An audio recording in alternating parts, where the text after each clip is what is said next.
prep that you can do with an e-file. It isn't overly fancy. We aren't doing a whole lot with cuticles, but it is just quick, easy, get the basics done so that you can move on and paint them. Something that I would do if somebody were doing a polish change. So if you've ever wondered the basic way of just getting everything ready so that the polish goes on smoothly, this is a great video. And if you're wondering why my toenails are so short, I will put a little description of the story of why my toenails are so short in the description box below. And I'm posting another video tonight that is how to paint incredibly short toenails, because there's a little more to it than just painting nails of a comfortable length. So I hope you like this video. Come back for the next one, and I will see you guys next time. Bye! So we are going to begin. I have a little bit of polish residue left on my toenails, not a lot. I would do the same thing if it was full cover nail coverings, nail polish, or just this little bit. I have a very, very rounded top medium grit bit on a slow to medium speed. I'm going to go over and I'm going to gently just work that polish off. Mind you, toenails are typically much thicker than fingernails. I would never do this on fingernails, but for toenails, I feel comfortable with it. I'm being super gentle. As you can see, I left a little bit on that one spot on my big toe, and then I'll come back to it after I get that little bit off the pinky, just to kind of give it a moment to cool down, kind of work on it, and then just get that last little bit off. Usually with toenails, once you start filing them, it'll loosen from the nail plate if it's been on for a little while, and it'll pop off on its own. So if you just kind of work on it for a second, it'll come off real easy. Then we're going to take a toothbrush. This is a toothbrush that I use for nails only, and I'm going to be scrubbing off all of the dust. The reason I use a toothbrush instead of a nail brush is because I find that the little bristles actually do a better job of cleaning off the dust in the corners than a nail brush does. Then I'm going to be using a cuticle pusher, and I'm going to be pushing back all of my cuticles.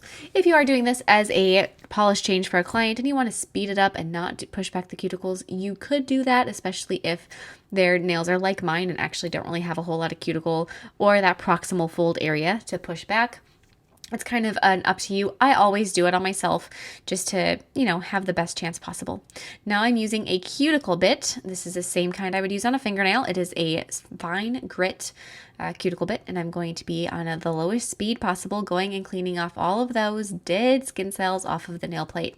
As you're doing this, depending on the person, you can kind of go around the skin on the side of the toe too. Some people get a little bit of a dead skin buildup or a callus there. Perfect way to smooth that out if that is something that is needed or wanted. We're going to go over and do the whole nail plate on those other toes, especially the ones that didn't have any polish on them, just to make sure that they aren't shiny anymore. You're etching the surface of the nail so that the polish has got a little bit of something to grab onto. You don't want to rough the surface of the nail. You want to just take away the shine. After that's done, we're going to be scrubbing them with that toothbrush again. And then once that's been done, then we're going to take and I'm going to file them gently with a smooth edged nail file. This is a nail file that is not rough on the side. Sometimes they're very scratchy, especially if you have super short toenails like I do. You want the softest edge possible on your nail file. This is a C&D Kanga file, and those I find are the best for that smooth edge.